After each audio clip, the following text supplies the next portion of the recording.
They enjoy saying it every year in their economic surveys. Burkina Faso is the poorest country, Mali is the poorest country, Niger is the poorest country. We are ranked among the last. Very well. If we are as poor as they say, but when the time came to take responsibility, we asked these masters to leave. Why don't they want to leave? When we take the case of Niger, for over 40 years, some countries have been exploiting uranium to produce energy for themselves.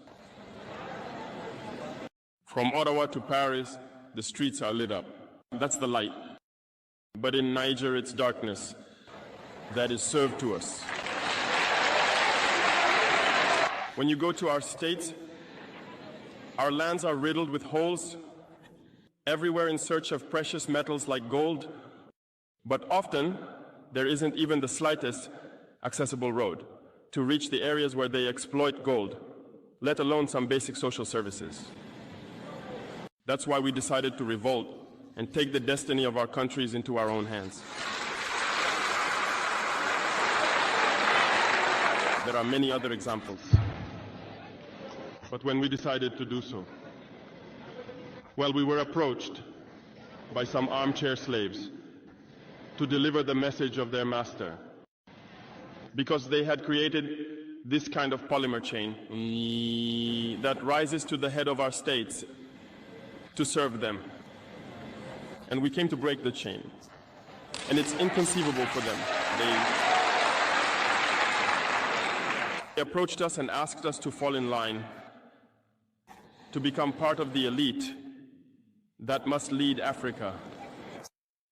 Because they have a trained and conditioned elite that they must follow, who are embedded in that chain. We refused Bawafat to fall in line with them. And from then on, hostilities began. They have infiltrated our areas with several mercenaries, trainers. Agents have descended into the Sahel, hoping to carry out barbaric, cowardly attacks against our populations, hoping to incite them to revolt. In addition to these on-the-ground attacks, communication attacks, manipulation, and disinformation are rampant in their ranks.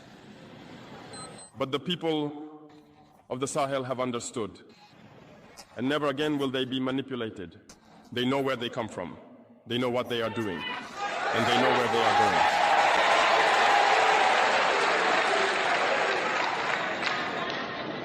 We will no longer allow this. People are awake and fighting today, not for ourselves, but for future generations. And thank you all for the fight that is being waged.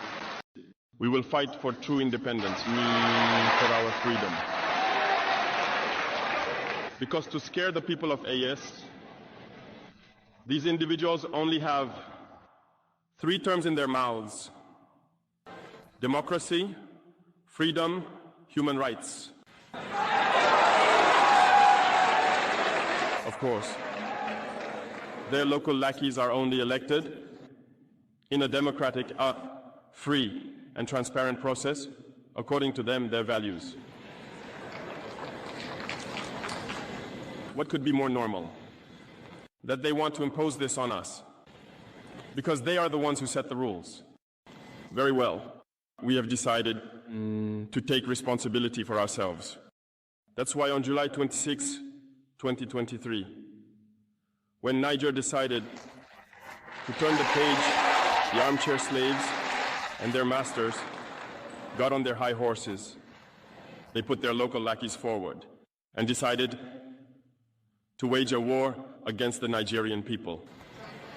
So we said, anyone who dares to attack Niger will face us, because we will wage a relentless war to the last drop of blood against anyone who dares to attack our states. This statement, this decision we made yesterday is relevant today and will be relevant tomorrow and forever. Thus, The AES was born on September 16th, 2023, within a framework of mutual defense. But we deemed it necessary to extend and expand the architecture of the AES. What brings us together today should allow us to venture into other areas beyond defense, notably finance and economy, infrastructure, health, education, and so on. I hope that these moments will be a story we write for the AES, but especially for Africa and the entire world. May God enlighten each and every one of us. May God inspire us in these tasks entrusted to us.